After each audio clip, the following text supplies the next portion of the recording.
আসসালামু আলাইকুম। রুহিজ মম কিচেনে আপনাদের স্বাগত। কিভাবে তৈরি করলে ডিপ ফ্রাই না করেও ডিপ ফ্রাই করার মতো মুচমুচে এবং খাস্তা নাস্তা আপনারা তৈরি করে নিতে পারবেন, সেই রেসিপিটি আজ আমি আপনাদের সাথে শেয়ার করছি। আশা করছি আপনাদের ভালো লাগবে। তো চলুন তৈরি করে নেই।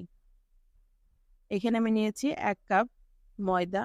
এর মাঝখানে একটু ফাঁকা করে দিচ্ছি স্বাদমতো লবণ, ১ টেবিল চামচ সয়াবিন তেল।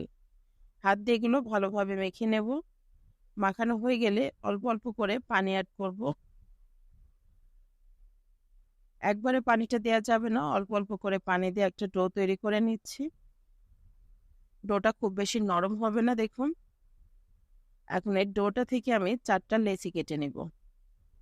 ৪ টা লেচিগুলোকে আমি একটু হাতের সাহায্যে এভাবে বল করে নিব। সবগুলো একইভাবে আমি তৈরি করে নেব।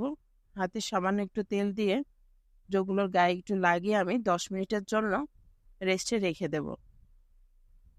এই ফাঁকে আলুটা রেডি করব। এখানে আমি ৪ টা সিদ্ধ আলু নিয়েছি। এতে দিয়ে দিচ্ছি আমি সামান্য একটু হলুদের গুঁড়া। হাতের সাহায্যে খুব ভালোভাবে আমি মেখে নেব। আলুটায় যেন দানা বেঁধে না থাকে।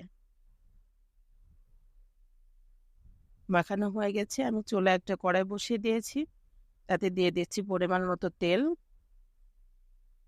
মাঝারি সাইজের একটা পেঁয়াজ কুচি, ২-৩ টা কাঁচামরিচ কুচি, ২ টা শুকনো মরিচকে আমি ভেঙে দিয়ে দিচ্ছি।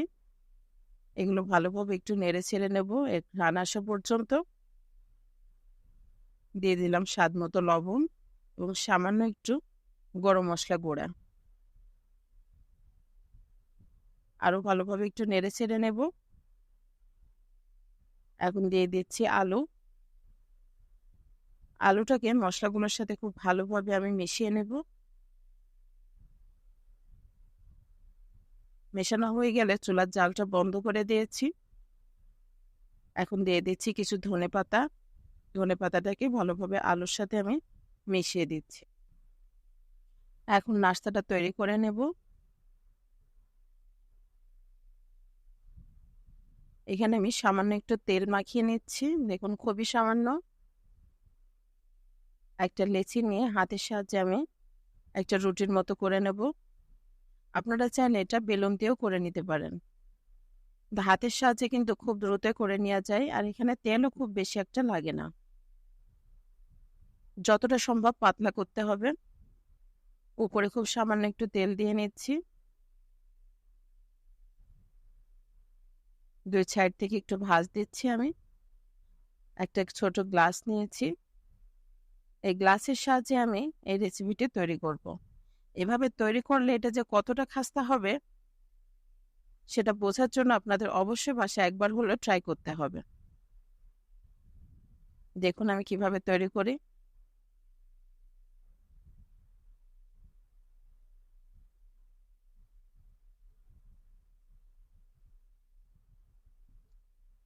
এর সাইডগুলো আমি এর সাথে একটু চেপে চেপে নিচ্ছি। এটাকে আমি তেল মাখিয়ে নিয়েছি বলে খুব সহজেই বের করে যায়। এভাবে আমি সবগুলো তৈরি করে নিয়েছি। এর ভিতরে কিন্তু অনেকটা ফাঁকা আছে। অনেকটা আলুর পুর আমি এর ভিতরে দিয়ে দিলাম।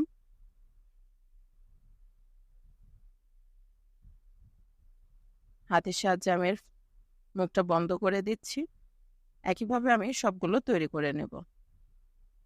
তৈরি করা হয়ে গেলে হাতের সাহায্যে চাপ দিয়ে আমি এটাকে বড় করে নিচ্ছি। সবগুলো তৈরি হয়ে গেছে। এখন আমি ফ্রাই করব। সামান্য একটু তেলে আমি এটা ফ্রাই করব। একটা পাশ লাল হয়ে গেলে তারপরে আরেকটা পাশ উল্টে দেব। এইভাবে আমি ভেজে নেব। আশা করছি আমার এই রেসিপিটি আপনাদের ভালো লেগেছে। যদি ভালো লেগে থাকে কমেন্ট করে জানাতে ভুলবেন না। অবশ্যই একটা লাইক দিবেন। সাবস্ক্রাইব করে বেল বাটনটি প্রেস করে রাখবেন পরবর্তী ভিডিওর নোটিফিকেশন সবার আগে পাবার জন্য। দেখুন এটা কতটা সুন্দর হচ্ছে। এত অল্প তেলে ভাজছি তারপরেও এটা সুন্দরভাবে ফুলে উঠছে। আমি সবগুলো একইভাবে তৈরি করে নিব। তৈরি করা হয়ে গেছে। একটা ভেঙে দেখাচ্ছি আমি আপনাদের। এটা দেখে মনে হচ্ছে না আমি এত অল্প তেলে এটা ফ্রাই করেছি।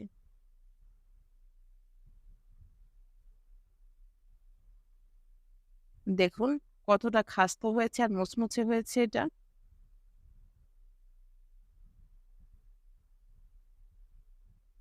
আশা করছি আমার এই রেসিপিটা আপনাদের ভালো লেগেছে। অনেক অনেক ভালো থাকবেন সবাই। আজ এ পর্যন্তই।